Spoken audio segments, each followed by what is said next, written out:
Hello, hello. If you have been following me for any amount of time, you know my obsession with menstrual discs. They are, in my opinion, hands down the best period product out there, but I know they can be extremely daunting if you've never used one before or don't know how to use it. So I figured I would make a whole video today about why I love menstrual discs, my favorite brands that I hate, how to use it, how to remove it, every single thing about it. So let's dive in.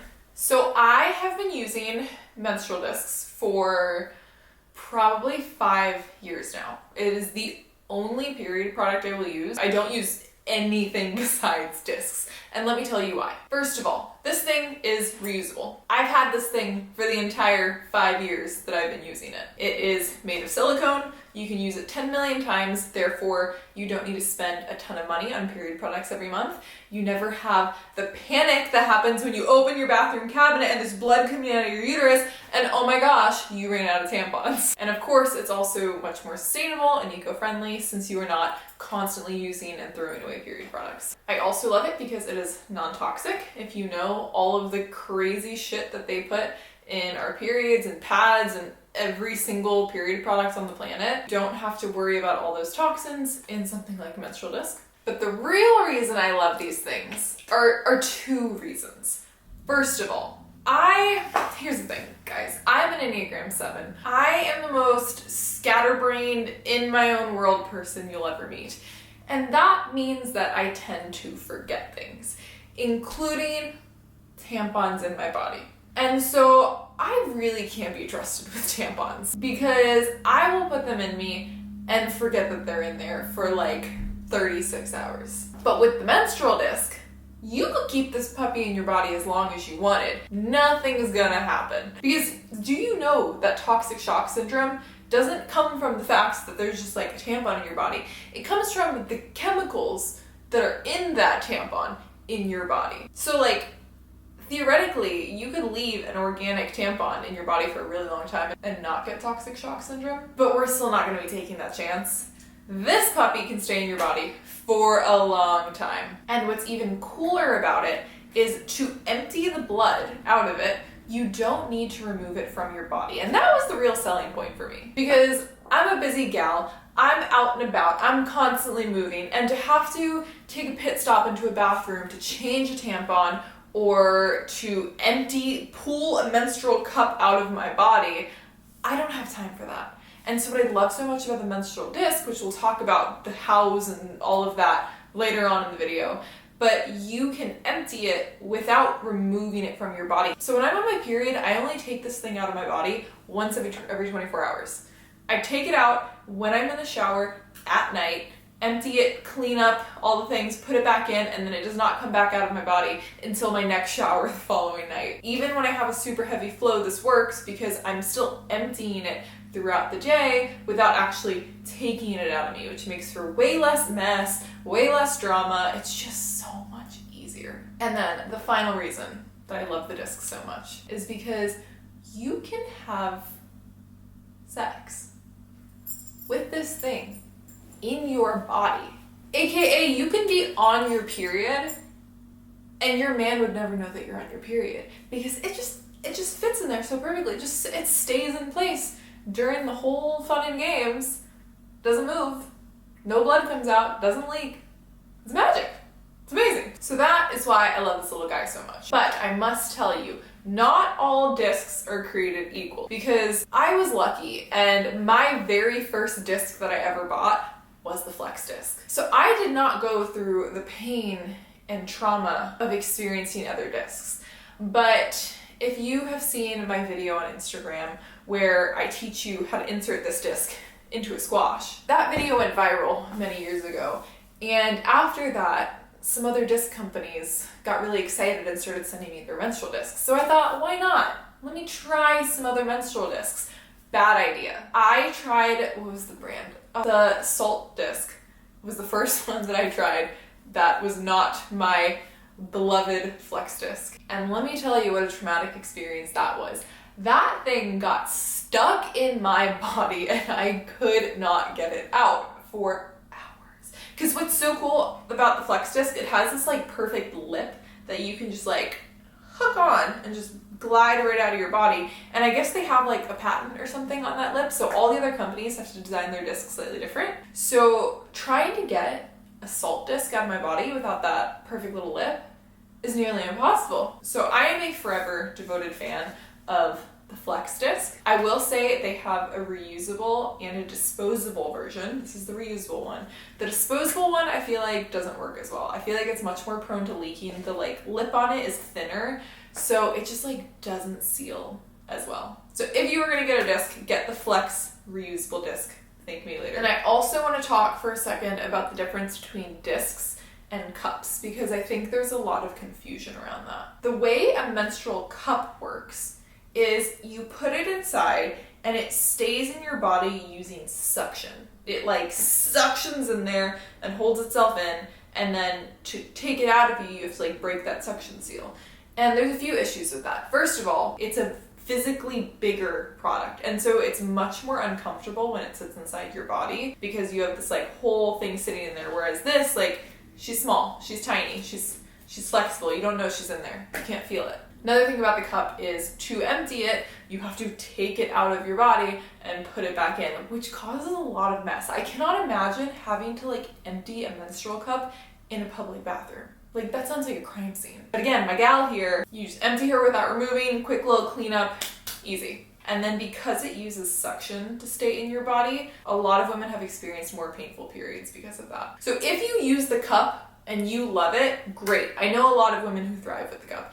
I personally think the disc is 10 million times better, hence why I'm making this video. So let's talk about how the heck you use this thing. And I'm gonna use Miss Squash here to demonstrate. So to understand how this works, we first need to understand our female anatomy. So this is your vaginal cavity. This is like a side view. So it would be, you know, right here in your body. And you know, here's the insertion of our vagina. So when I'm doing demonstrations, just picture it like right about here. This is the entrance to your vagina, this is your vaginal cavity, and this is the bottom of your cervix. Your cervix is the passageway that connects your vaginal cavity to your uterus. So it's like kind of like a narrow hallway, but the bottom of our cervix sticks out into our vaginal cavity. And when we are on our period, the bottom of our cervix becomes very hard and firm. And when your uterus lining is shutting, aka your period, it comes through your cervix into the vaginal cavity, out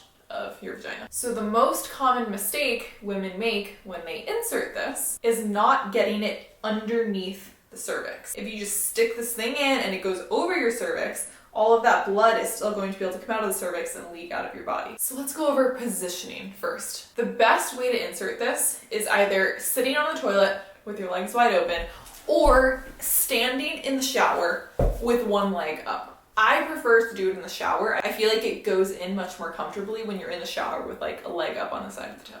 Now remember, this is a side view. When I show you how to insert this, pretend your asshole is right here. So this is the front of your body, this is the back of your body, we got our asshole and our tailbone over here. This is the side view, remember. We do not want to just shove it straight up into our vaginal cavity because we are either going to accidentally go above the cervix or we are going to hit our cervix. So when you put this in, you're going to pinch it and insert it in a scooping motion down towards your tailbone. We're coming into our body, down and under. A nice scooping motion towards the tailbone, which is going to allow us to scoop it under the cervix. So that's step one. But now we need to get it to stay in place. Right here, we have something called our pubic bone. And this bone is going to be what holds the menstrual disc in place. So once we get it in there, we now need to stick our finger in one more time,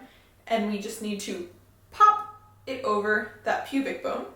And that is going to allow it to sit in place and not leak. So we're inserting it into our body, scooping under the tailbone, and then we're just pushing the top rim of it up deeper into the vaginal cavity, and you'll feel it'll pop into a position that feels really snug and secure. So now she's in there, she's good, she's snug. At the end of the day, when we're ready to remove her, this is super simple. You're simply going to guide 2 fingers in there, and you're going to hook your middle finger over the lip, and you're just going to guide it out. The best way to do this is going to be in the shower, because you can just pop one leg up on the side of the tub and you can pull it out, and then any mess it makes, it doesn't really matter because you're in the shower. You can rinse off, clean it, whatever you need to do. And what I'll do is I'll take it out right in the beginning of my shower, and then for the 10-15 minutes that I'm in the shower, I'm letting whatever blood has been sitting in my vaginal cavity for the day clear out, because you'll notice for a few minutes, like, blood will continue to fall out if you allow it to, and then I'll only put my disc back in at the very, very end of my shower. I never really would take mine out like over the toilet because it just makes such an unnecessary mess. And if you're only taking it in and out once a day anyways, you can always just do it in the shower. So now let's talk about how to empty it without actually removing it. So as I mentioned, the disc is locked into place because of your pubic bone. When we bear down, flex the muscles like we are about to poop, our pubic bone tilts. And in turn, the disc tilts as well and empties out. That's why you'll notice anytime you have a menstrual disc in, if you poop, blood is going to come out. And then when you do the opposite of pooping, like kind of the feeling when you're like trying to like suck a poop back in, your pubic bone goes back into place and it pops the disc back into place. I promise you it works. I've done this about 10,000 times. I've never had a leak. If you don't have to poop, obviously, if you need to empty your disc, sit on the toilet, push, and your disc is going to empty, and then you make that like sucking motion like you're trying to suck fart back in, and your disc will pop right back into place and you're all good. And then the question that I always get the second I explain this to people is like, but what if I'm at the gym? Oh my gosh, what if I'm deadlifting or doing a core exercise? Like, is my menstrual disc going to dump all of my blood out at the gym? And to that I answer no. I need you to just think about this for a second. I need you to flex the muscles that you flex when you're trying to push a fart or poop out. And then I need you to flex the muscles that you flex when you are engaging your core. Those are two very different groups of muscles. If you are flexing the pooping muscles when you're doing a core exercise, I'm a little worried. So unless you're trying to push a poop out at the gym, you're gonna be fine. Your disc is not gonna empty itself. Now, I highly recommend not trying to push a fart out while you're at the gym, because that will empty your disc. But if you're just flexing and engaging your core, you're gonna be totally fine. I've worn a disc in the gym doing super intense workouts, lifting, running, all kinds of things for years, and I've never once had a leaking issue, so I can promise you, you'll be fine. If you are super nervous about using a disc, you've never used one before, you're worried it's gonna leak, just wear a panty liner for a few days for the first time that you're using it, just to be totally sure until you get really comfortable with it. But I promise this thing is going to be a game changer for you. If you have any questions, drop them in the comments. Leave me a thumbs up and subscribe to this channel if you love this video. And until next time, I'm sending you lots of love and I am rooting for you.